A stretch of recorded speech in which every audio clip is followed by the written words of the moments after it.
Hello and welcome to A Critical Dragon, where I talk about narrative in film, television, and in books. And today I am once again joined by the man, the mystery, the enigma that is Dr. Philip Chase. Hello, Philip. Hello, AP. Don't, don't do the eye. What were you doing with the eyebrow thing? Like, what is that meant to be? Are you flirting with the camera? It's love me, oh, look at me. Oh God. Yeah, yeah, the cameras love me. So, like Well, it's a everyone. good thing cameras do. Nemesis. Ooh. Oh dear.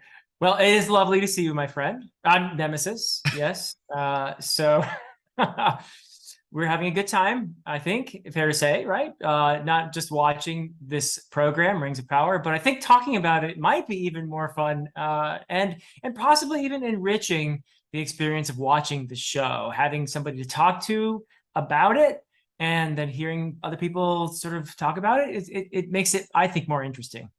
Well, and that's something that we find when we because we do it with books all the time. When you love a book and then you talk to someone else who's read it and you Yep. share that enjoyment and you talk about it and suddenly they bring something up that you hadn't thought of and it deepens your understanding, but also an appreciation and enjoyment, like all these different other factors. Yeah. And that's obviously why on my channel, like I do talk about films and television as well as books, even though obviously like Narrative in film, television, and in books. one or two books in the background, and that's because I love books. But I love story, and we're chatting about is it episode four?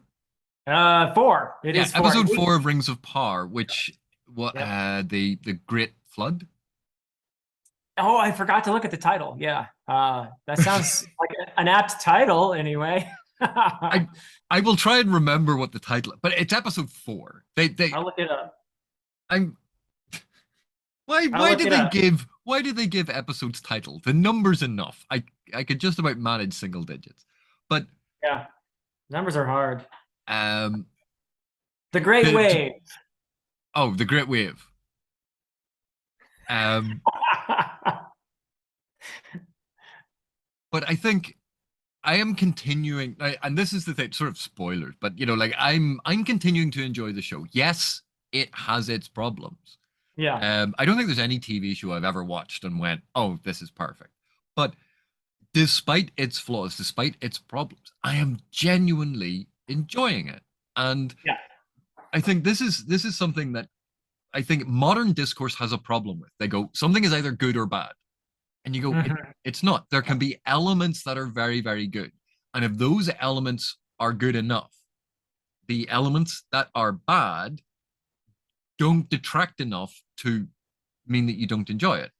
And Right. that is a decision for everyone. And it will always depend on the thing that you love, your preferences, your tastes, all that sort of stuff. And Yeah. Yeah. Rings of Power continues to entertain me. It continues to be something I enjoy. So this this episode basically has three major elements. There's the Numenor storyline, Yep. there's the Southland storyline, Yep. and there's the Elrond and Durin storyline. Yep. So why don't we start with Numenor because that's obviously the Great Wave. That's the big thing that's being talked about. Yep. So what are your thoughts?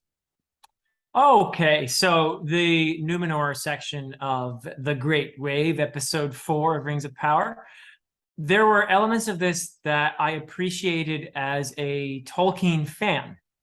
And I was wondering how they would go over with somebody who is not a Tolkien fan, who has not read the Silmarillion and the lore and all of that stuff. So I'll give you an example. The It's just actually sort of skipping to the end in a way, but we're doing spoilers anyway. So the part where something decisive happens, where it seems like the Numenorians are going one way, and then something happens that changes the direction. You even had Galadriel was going off on the little rowboat. She was leaving on the ship. They had said, "Sorry, you're on your own. Numenor is doing its own thing." And then suddenly these petals are falling amidst them like a shower of petals all the way from the top, which is even viewers of the Jackson films will recognize the architecture. Of course, there's they on the show Rings of Power. There's a very deliberate throwback to the Gondor with that sort of like cliff face that had, and it's got the tree there, right? And in the case of Gondor, it's the White Tree of Gondor, and I believe the one in Numenor is called Nimloth, I think, And right? the one in Gondor, I think, is a sapling of a sapling. It's Yeah, basically it's the sapling of sapling. the Yeah, one that we see in Numenor is Gondor's tree's granddaddy. grandparent. Yeah, yeah. So it's a very deliberate callback to the Jackson films there, and you have the petals falling, and people who've seen the films will recognize that. I'm not sure how much people who aren't familiar with the books are going to appreciate just how important that tree is. In other words, somebody not familiar with the lore might look at that and say, wait, they changed their mind because some petals were falling out of a tree. See, Um, I the, don't know how well set up that is for non-Tolkien readers, but if well, you're a Tolkien fan, you know how important that is, right? They do try to insert it, I think, a bit. well, and in fact they do it twice. They give you the line twice that Yeah, the myth is, or the legend is, that when the right. petals fall, it's Yes, essentially the Valar, the right. gods. I, yes, Tolkien fans, just for the sake of this discussion, we're going to call the Valar gods. I Yeah. know it's not accurate, Heresy, AP. That's heresy. but essentially the gods are watching, and if they Yeah, say if the leaves fall, it's because essentially they're weeping, they're crying, they are yeah. upset that it is Right, judgment. And right, so the falling of the leaves is like the tears of the gods. They say right. this at the beginning and then they say it at the end. So it's when Muriel Yeah, makes that judgment and goes, "Yeah, we've just gotten rid of Galadriel." And it's right, not just one or two petals falling, it is a deluge. And right. this is it's one of the things that I find fascinating, and I think it is actually well signposted that people who don't know anything about the world Mm, understand that this is sudden and drastic, and that explains why Muriel is doing this. And they even right. reiterate that line so we can't miss it. Yeah, But for me, what makes it so powerful is the tension between what Numenor was of the past, our traditions, and right. we can have all of these things built up. Or we see that Numenor is very much, we are a kingdom of humans, a kingdom of men, and the elves are coming over here, and we're standing up. The xenophobia that Mm, you know we have seen time and time again in different aspects of Tolkien's writing. And of course, one of the big elements of Tolkien's writing is how, if we overcome that isolationism, if we yeah, overcome the xenophobia and work together in an alliance, that we can defeat evil. And so, yeah, in order to establish that, you have to set up xenophobic or isolationist nations. And that's what they have been doing so far. And yeah, here we see this moment where the traditions of the past, your faith, your belief, your religion is telling you you are making a mistake. right. And it's such a public sign, it's such a dramatic sign that even Farazan, who you can see the populist Yeah, who's right. manipulating people, who's going for power. And it's not that he is evil and mustache twirling. He has a dream for Numenor. And that Mm, dream does not involve elves. right, That he wants to celebrate the power and identity of men, of humans. And right. we saw that introduced in the earlier episode where Muriel had been saying, "Oh, the elves didn't give us this island. We weren't given this island. We earned this island." We can see how their national identity has slowly changed over time to move away from where they were and the closeness that they had to now going, "No, we are special. We are Mm, different. We yeah, are exceptional." And the raising of themselves up, because pride goeth before a fall. In right, every single episode, we have seen this element and theme of pride in the ascendancy. right. Which is And important, I think, to note that this comes straight out of Tolkien. Yeah. that notion of pride leading to cataclysm, to disaster. That's all over the Silmarillion. So it is But definitely coming from that source material. but You know? Morgoth, Sauron, like Yeah, they're the big examples, and then you go right. and in the Lord of the Rings, And Saruman. The Noldor, it's pride that leads them to Middle Earth, defying the Valar in the first place, including Galadriel, by the Yeah, way. and this is why I especially like this episode because I think we are now seeing the. I had mentioned in the previous episode that Galadriel riding the horse, even if we didn't like the slow motion scene, but Galadriel, we can understand her position of Yeah. who are these humans Yes, to of tell course. me anything. She is so arrogant, so prideful Yeah. that she isn't considering them as equals. And when they treat her, when she first meets Muriel, and Muriel basically speaks down to her, she's like, "Who do you think you are, you jumped up human? You I whippersnapper. Yeah. I am an elf from the first age. I am Galadriel." That we see that pride that the Noldor had, that the first age elves had, that Galadriel had.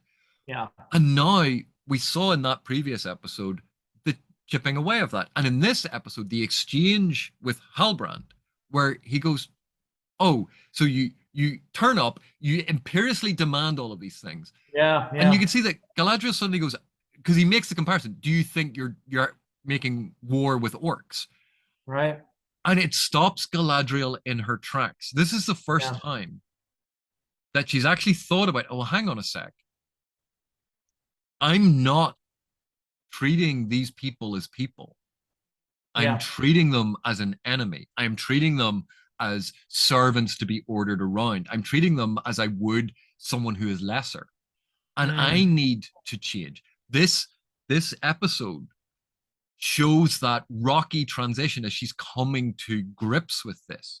And I think absolutely. this is really significant, a turning point for Galadriel's character, because Yeah. we know where she ends up. We know she ends up wise. We know she ends up um, empathetic, Right.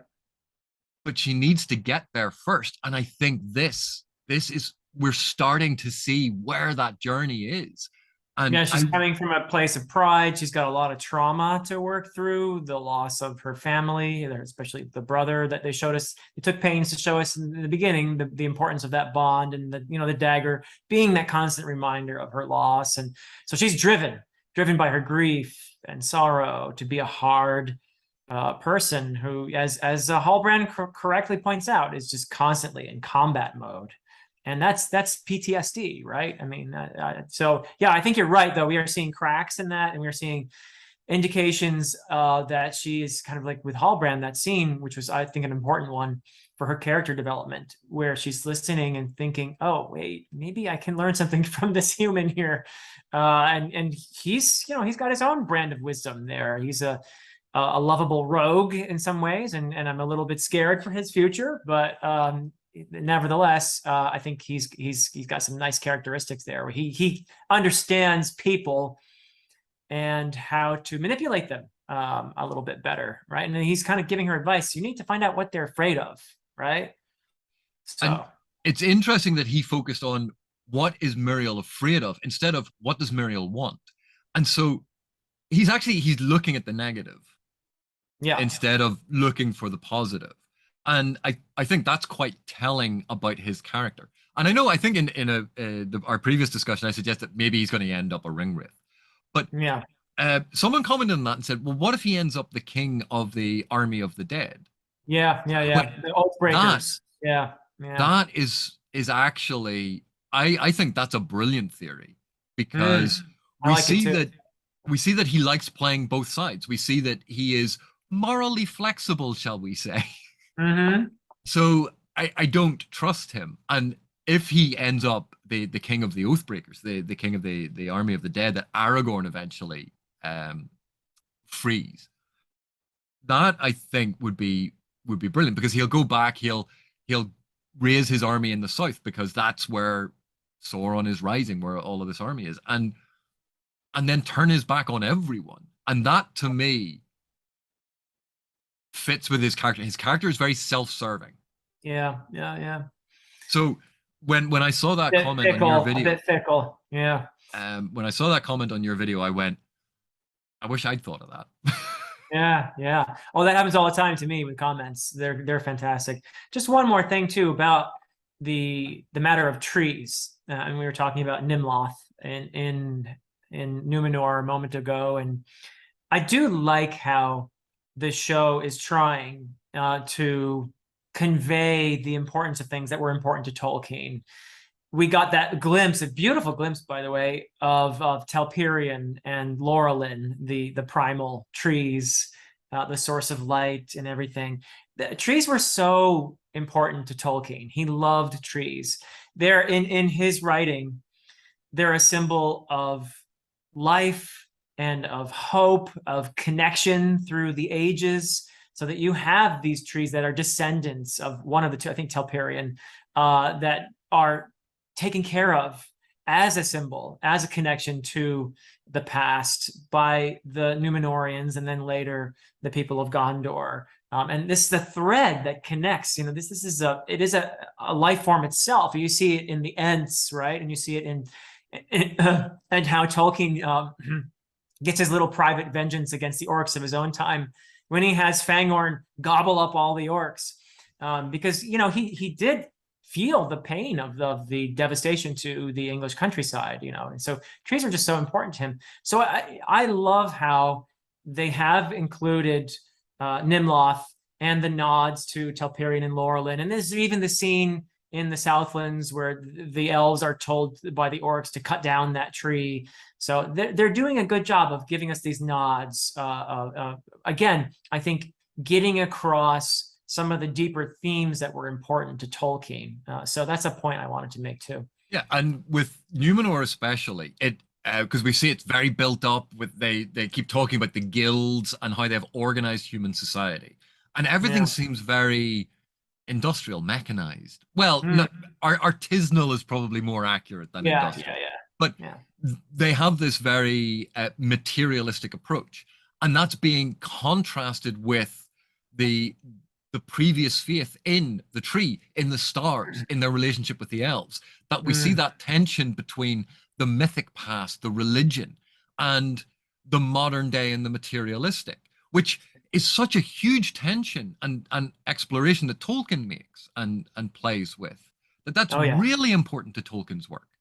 Very And central. I mean, he gets it from, of course, you could say it might be tied to Yggdrasil in Norse mythology, the universal tree upon which the nine worlds rest. And it's various places. I think he just loved trees, and he made them to such important entities and symbols in his writing. So they're life. Trees are life. yeah, and even if you think of like the Green Man myths and Yep. Yep. the importance of life and nature and wild places, that it is, I think it's lovely that it's included.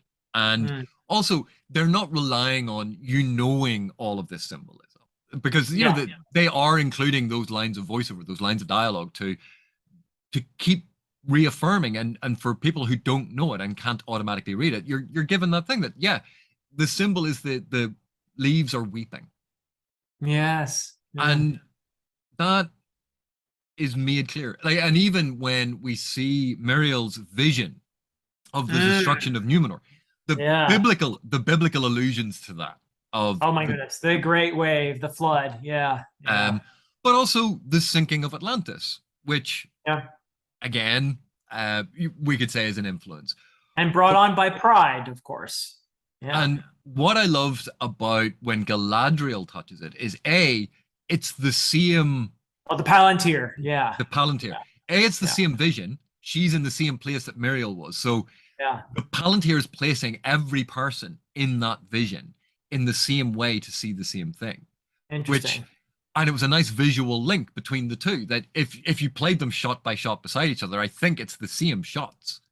Pretty much. I mean, you're in that same spot, definitely. Um, but also bringing up the Palantir, which obviously the fans of the Jackson film know about, and and also the evocation of Galadriel's mirror.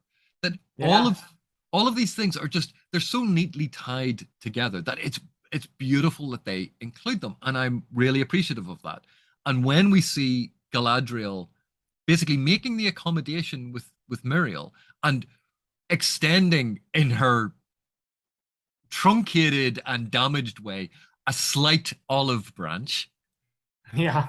that Muriel is also feeling boxed in by who she is and by what's going on, and that there's this tentative movement between them, Yeah. and they reach a kind of agreement, and then because of the symbol, because of this omen, this portent, Muriel makes a decision, and then the whole act of Isildur getting kicked off the boat and his friends. This is their redemptive moment, and now we can see like this is going to send Isildur over to Middle Earth, the founding of Gondor and all of those cities. That the pieces are coming into play, and it was a Yeah. nice moment for because Isildur is not the one to immediately stand up and go, I will volunteer." It's Right. his friend who he basically screwed over. Right. The friend who got really mad at him is the one who steps forward and then nudges the other one. And I like that they've been given a motive already to join in, rather than just have some random person say, I will go. I'm You understand. Spartacus. Yeah, I am Spartacus.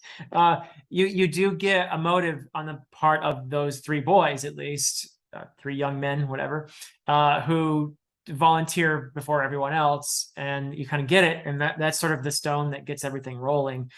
But yeah, and so overall, I did enjoy the Numenor thread in this episode. And it's interesting in the context of the Silmarillion. I'm not going to give any spoilers for people who have not read the Silmarillion or watching the show, any of your viewers, but interesting to see Muriel's vision given her eventual fate in the Silmarillion and everything else. But yeah, I won't go there because I don't want to give things away. But But and again, I think throughout all of the Numenorian stuff, we keep seeing this tension between the sort of the populist, xenophobic, yeah. uh, faux patriotism Mm, and the honoring of tradition and the belief in something greater, and also being humble that everything that we see in this false pride that we see is bringing them down a dark path. yeah. Even the Whereas motives, there are, it's a complex combination of motives, I think, in terms of why do they ultimately decide to go when they seem so antagonistic toward the elves and all that is outside. Well, they haven't forgotten who the big foe is, right? And back in the day. And given the obvious hostility, the xenophobia, with the scene with was it Tamar? Is that the character's name? Who the bully who was basically calling Halbrand a low man, low man, low man. In other words, we Numenorians are better than all these other humans back in Middle Earth. Well, they're going to help the low people, right? That's what they're essentially going to do, which is on the one hand altruistic, but on the other hand, of course, they're coming from a place of pride once again, aren't they? and So, that's the thing. Muriel doesn't appeal to them by saying this is the right thing to do. She goes, right, "We are heroes. We are descended from heroes. We are descended from the great. This is our chance to live up to being great." So it's right. even the plea to join an army or to join a It's a fight against the patriotic appeal. Yeah, yeah, is framed in yeah, pride. yeah, And I yes, there are issues with the show, but sometimes the writing is very good. And a yeah, lot of this theme work, a lot of the subtext to things, a lot of how they've worked things in shows very good writing. That is not to say that the writing of the show is perfect by any means, no, but aspects of it are actually very, very good. yeah, Um, yeah. so moving on then to the Southlands, because I want to leave Elrond to the end because I that was my favorite part, Okay. and I want to end on a high note. But the Southlands, this when I just said there about some of the writing having issues, the Southland storyline with Arondir, And Adar, Adar, and we met Adar. Yeah. and Theo. Again, Yeah. parts of it are good, parts of it are intriguing, and parts of it I kind of was a bit frustrated with.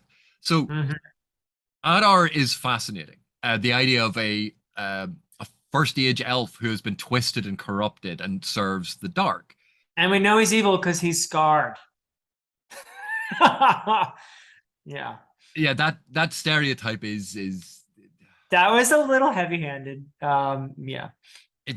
Yeah, and the big mailed, evil-looking glove gauntlet Yeah. that he wears. You go, oh It yes, has of a course. little pointy thing in it too. But When he needs to give mercy. being tender with the orc, that Yeah, it, yeah, and crying. Yeah. that there's a sort of brutal love, that very strange, cruel juxtaposition of both love and cruelty, Yeah. a twisted form of love. And when you think then of him being a twisted elf or a corrupted elf, that that is such a wonderful way to evoke it. The twisting of something positive into something cruel. That it's Yeah. not about mustache twirling villain, it's about the corruption of something good. Right. And I have to wonder too, because Adar, when he has this whole scene with Arondir, which I have some issues with, the whole, okay, well, uh, who are you and all of that, and then, all right, well, I have a message for Go, you, and go and Arondir's, and then deliver a message for me. right then, off you go, right? I mean, it was like that scene from Monty Python where they're trying to cross the bridge and they're like terrified, and the guy asks them three questions, and then they answer like, "What's your favorite color?" And he's like, "Right then, off you go." You know, I felt like it was a little like that, but okay. That said, I would say that the secret, the thing that Adar is saying, there's something important here. You don't know, Arondir. I know what you're thinking because most elves are brainwashed like you. Most elves think the way you do. And he doesn't tell us, we don't hear the secret. But I wonder if it has to do with orcs and elves being essentially the same stock, the same race, if you will, that orcs are in fact elves that were twisted by Morgoth, and that Adar is basically looking at that dying orc and seeing a brother, right? And Or a great grandchild. or whatever. Yeah, I mean, just this is my kin here. This is tragic. This is okay. So if so, that makes him, I think, a little more interesting too. Than the notion that he's an orc sympathizer, but because he knows what orcs actually are, and the orcs aren't for him this horrible automatic kill other that everyone else treats orcs as. So it would be a somewhat bold and interesting spin, I think, for the show to take, because the notion that orcs are, in fact, elves or were elves at one time is in Tolkien. That's Tolkien, right? So it would be interesting to see what they do with that, if that's the secret. Yeah. So to talk about my problems with the sequencing. So Yeah. Arondir is captured and he's put to work, and they're trying to have an escape attempt. It's like, oh, we're gonna bring him to Adar. Adar turns up and goes, right, I'm gonna let you go so you can deliver a message. You're like, Right. Yeah, that's a little anticlimactic. you Yeah. go, that's a little too plot conveniency. Yeah. Um, Well, but we not knew only that that, Arondir was going to survive somehow, but uh, but not only that, when Theo goes, oh, we need to go and get food. yeah. You know, well, what about all of the elven stores? The elven stores should all still be there. And then they go, well, we'll just go down to the village to get food. And they're the only two that go. And they walk past a couple of dead sheep. You go, well, there's two sheep that, okay, they've been killed, but you can take them up, skin them, and there's meat on them. But they walk past them. And then we have this long drawn out sequence of basically a computer game level where Theo is hiding in a well and then sneaking around walls and then climbing through the glass and our grass. And I'm going, I've played this game. It's a Shadow of Mordor where you have to sneak around and avoid orcs. And Yeah. and again, uh, so needing the food to go down is one thing. I go, that was a little too convenient, because what were Yeah. they all carrying when they left? They haven't been gone that long. Yeah. Um, none of them brought food, and also the thing that bugged me about Galadriel's dagger appearing and disappearing, that is a continuity thing that continues to bug Yeah. me. I mean, that's in every fantasy show But ever, I think. Theo's sword hilt Yeah, yeah, yeah. has the same magical properties of here it His is. There it's gone. his growing sword hilt. It's not just a hilt anymore. It keeps growing. You know, it gets harder to hide it in your trousers. Sorry. Yellow card on that one. Yellow Yeah, card on sorry. that, Philip. Yellow card. But and Theo, God, I I think the actor is doing the best that he can with the character that he's been given. But Theo is just such a whiny character that I'm almost sort of going, I wonder could one of the orcs just knife him? But Oh dear. I will say, with Theo and Arendir running through the forest, that sequence Yeah. I thought I really enjoyed because it was very evocative. The Visually, it was cool. It was very and cool visually. the Yeah. technical aspects of Theo hiding from the orcs, which it was done with what appeared to be one long continuous tracking shot, although Mm, I think there are a couple of cuts in it. That was obviously technically very well done. I just mm. I didn't like the forced sort of convenience of yes, Theo went there and he brought the sword with him, and then the orcs, that's what they're looking. It all smacked too much of convenience. And Right. then Arendir turns up at exactly the right moment. And that that I had a problem with. But again, I still liked it. I still liked aspects of it. And I loved the run through the forest. And I loved an elf running out of arrows. When have we ever seen elves run out of arrows? But he runs out of arrows and he just has an empty quiver and is running. But he can catch other arrows and choose those, right? But do you know It's what? cool. But then they did a thing that Hollywood always does and TV shows always do. They run out of the forest into the sunlight and they're about 50 meters away from the forest. And they stop and they turn around and the orcs are all there because the sun has come out and the orcs don't like the sun. A minute ago, you were firing arrows. Why have you stopped firing arrows? They're only 50 meters away. Yeah. And suddenly, as they turn around because A they couple arrows go wee then wee. a couple of arrows go past, you go, and now you've turned into stormtroopers and can't hit anything. And Yeah.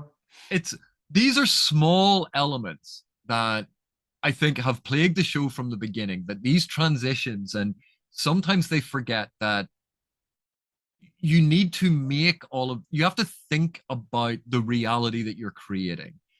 And Yeah. sometimes by focusing too much on, you can create a beautiful scene, but you actually have to incorporate that scene into a world. And sometimes I think there's a slight disconnect between Yeah. the level of realism to the world and the scene. And Well, yeah, I take your point, and I think that we can always pinpoint numerous places in the show where we could pick that apart.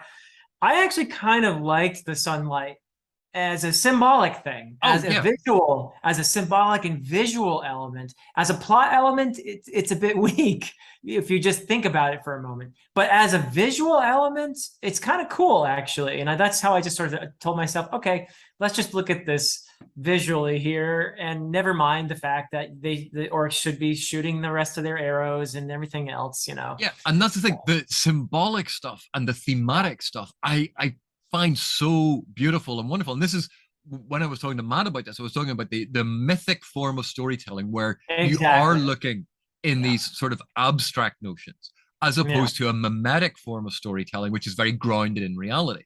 That Yeah. this TV show seems to be moving between the two. It hasn't settled on a sort of level yet.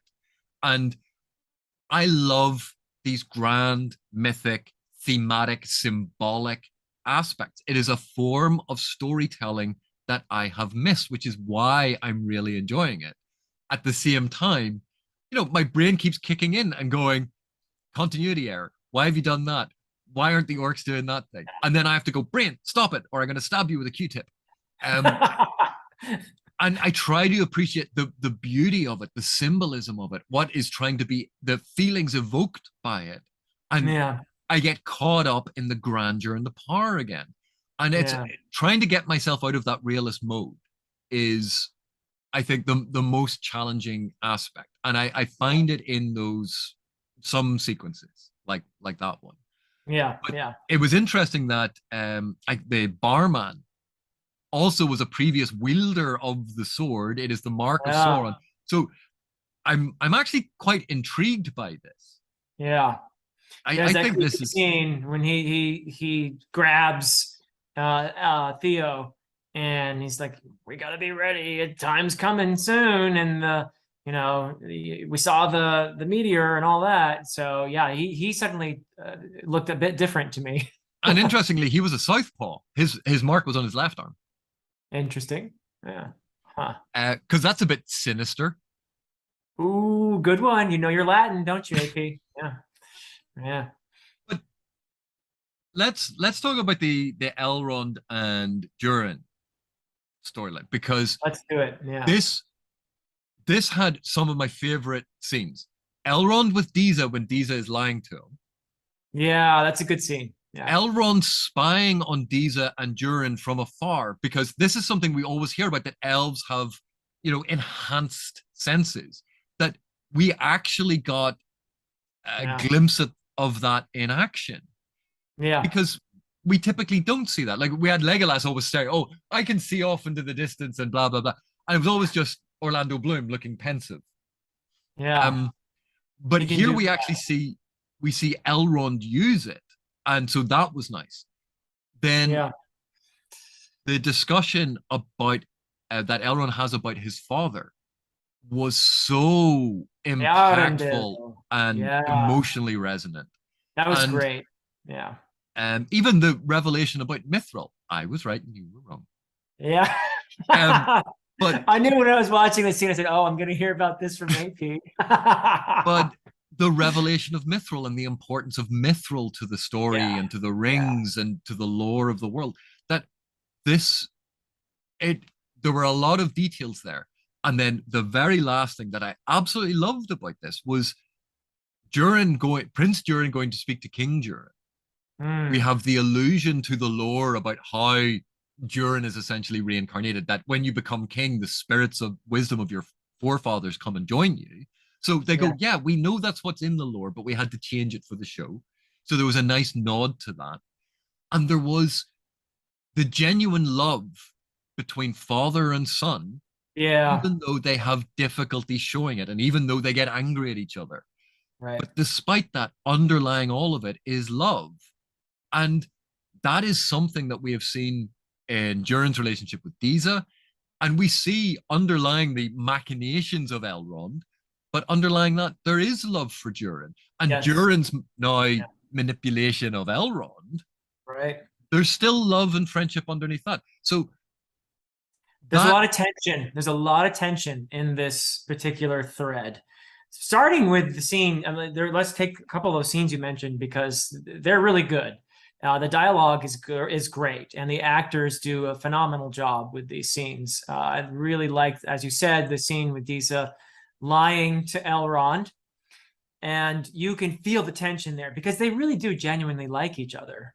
There's an affection there as well. I think there's an immediate affection between these two characters. She likes him because he was a friend to her husband, and he likes her because she's just lovable. So, and she's obviously got a wonderful relationship with Durin. So, but he knows that she's lying, and she knows he knows she's lying.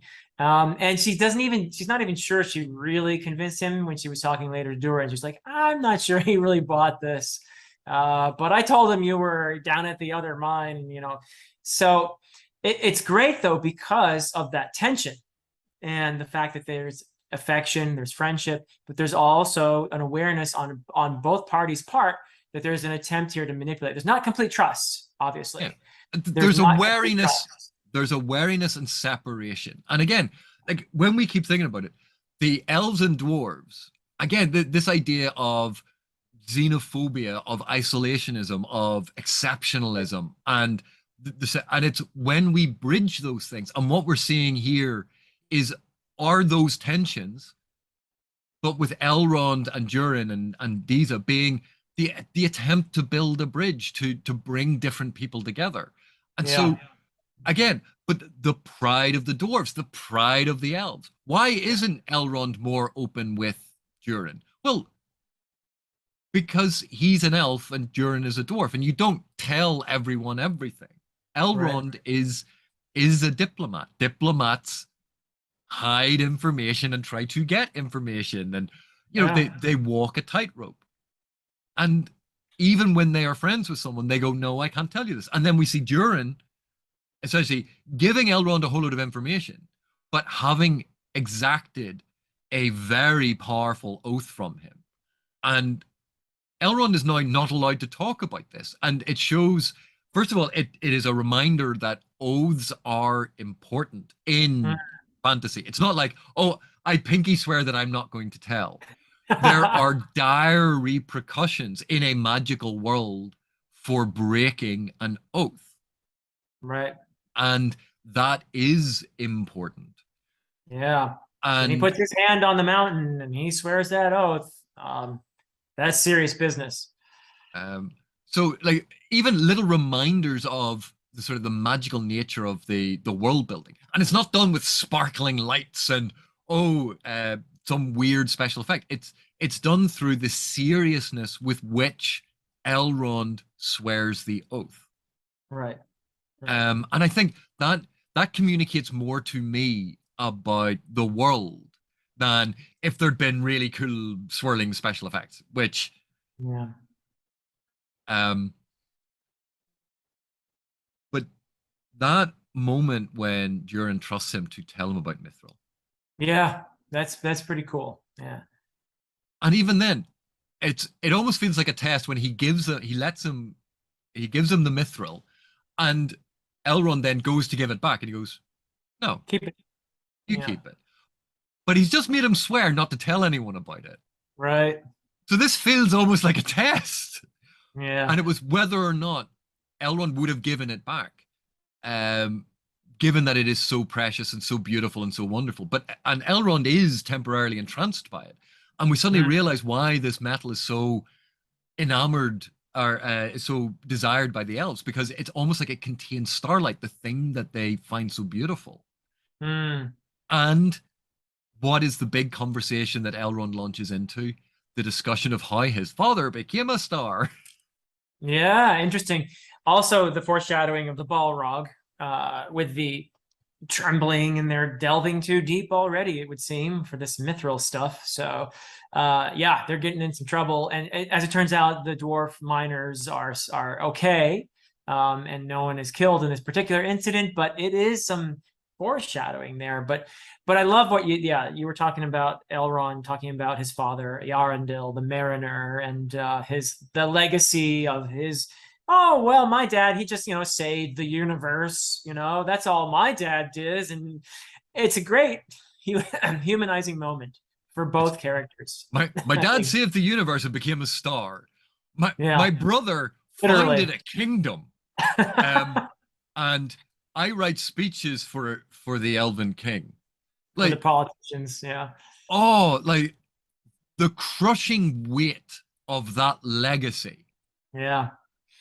That now we understand a lot more of Elrond's character, and I Yeah. think that was wonderfully done. It gives us an insight into him. It shows us a fragility and Yeah. not flaw, but an issue with his soul that he is Vulnerability. He has vulnerable. vulnerability, and that is a gift that he gives in that moment.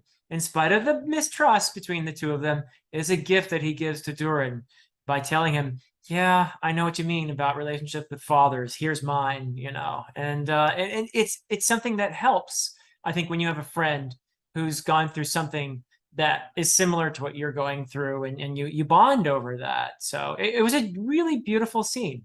And also when he ends it with basically, but it doesn't matter. I would trade everything for one more conversation with my Yeah, father. yeah. And for those of us who have lost loved ones, Mm, that that sentiment, that emotion hits incredibly hard. yeah, yeah. Um, and that is something that I deeply appreciate that they put in. But they build it into this world. They show the complexity and the depth of this world, and also its vast scope and scale, and Oh yeah. how weird and wonderful things happen. Like, yeah, like my dad's a star, my mum's a bird. Uh, Yeah. Yeah. you know, it happens. Yeah, these things. Yeah. And it builds on in the previous episode. Obviously, we'd gotten that look at Elrond and his brother in the tapestry. And Yes. again, it keeps coming back to this. The elves have lived all of these things that to humans and dwarves and the hobbits, the Harfoots, these things are legends. These things are myths. And the elves are Yeah. going, no, I was there. Like, he still owes me like $20. Um, Right. that that scale and scope, they keep dropping in these moments that, as soon as it sort of you grasp it, it drops the floor away again, and you go, my God, I keep forgetting that this world and history is so much bigger. And so I love those moments. Yeah. Yeah, and yet they successfully are, I think, starting to humanize these characters, even amidst the vastness of that tapestry. You have these characters who have personalities and they have flaws and they have suffered and lost, and there is love, between these characters. And it's fun to see that emerging more and more with each episode. And I think that's ultimately what's going to get viewers invested, is if we can connect with these characters a little bit more. Yeah. Yeah, and I think that was in the earlier episodes, although they feel very slow because nothing is happening, but they're Yeah. glossing over a lot of important information. So it had that weird tension between it seemed both slow and fast. Yeah. That you're Yeah. you're you're skipping through a lot, but Yeah. no big events are happening on screen. And so it had that weird tension. Whereas now when they are taking these character moments add such depth to the story that I'm going, Yeah. this is the thing that I probably enjoy most. When Mm. I get these moments with Galadriel, when we see Galadriel's facade cracking and the other version of her trying to grow and change. When we see these moments with Elrond, when we get that insight, when we see these moments with Durin and Durin, um, Yeah. it sounds like an ironmonger's. Durin and Durin, uh, Or dwarven or an lords. 80s band. Or an 80s band. Duran Duran. Oh wait, sorry, no, that's Duran Duran. Yeah. Uh, Sorry. but so much of this now, these are the moments that give it depth and resonance, and I'm really enjoying that. We see movement now of, yes, we see there's an orc force in the south. There's a human force in the south as well that doesn't have a leader. We have a potential king for them. We have Numenor is going to be heading to the south. We have Durin and Elrond are going to be heading back to Linden, to Gil Galad, and Yeah. maybe rousing an elf force. We have Galadriel. Pieces are all now coming together. We have ideas of an enemy and movement and scale and combat. But on top of all of this, we've really gotten insight into the characters. And Yeah. I keep coming back to, yes, there are issues with it. But they are not significant enough to detract from me really enjoying it. Yeah. Yeah. One more quick shout out to Bronwyn, who is facing tension as she tries to organize the humans, and people are like, who the heck are you? Why are you giving me? You're not the boss of me, right? So you've got that. And I think there's some gender stuff going on there as well, possibly. But also, kudos to her for being brave enough to face down a band of orcs to go haul her son back. So when she shows up in the forest there. But yeah, I agree with you a lot. And I'm hoping that these moments of connection are going to continue and the next episodes, because I do want to see this series succeed. I really do, for various reasons. I love Middle Earth. I love fantasy. I want to see fantasy series succeed. So it would be great to have a well-told story to enjoy too. So, but And thank and you for. Go I ahead. was about to say, I think we're seeing with these aspects where we have Elrond's conversation, where we even have Elrond and Durin arguing about how they met to explain the story to Deezer. Yes. Oh, yeah, yeah, yeah. Like, No, it was these, three trolls, and I rescued you. Yeah. and I drew my bow. It was a sword. No, it was my bow. But like all of these show real, like good writing. That is good writing. Yeah. The show has good writing. It also has moments where it hasn't worked, and that's fine. A Yeah. lot of shows struggle to find their footing and voice, regardless of how much money you spend on it. It takes Right. time for a show to gel, to find its footing. At least some shows. And Yeah. I see all of the hallmarks of something that can be genuinely great. And so Yeah. I'm enjoying it. But Philip, thank you, my friend, for joining me on this discussion. It is always a pleasure, AP. And I thank your audience as well for listening to us. And let's keep our fingers crossed for some more, good entertainment and good storytelling coming from this series. Yeah. And for those of you still watching, thank you very much for watching. Thank you so much for your continued support. It makes a huge difference you don't realize. And we will see you in the next one.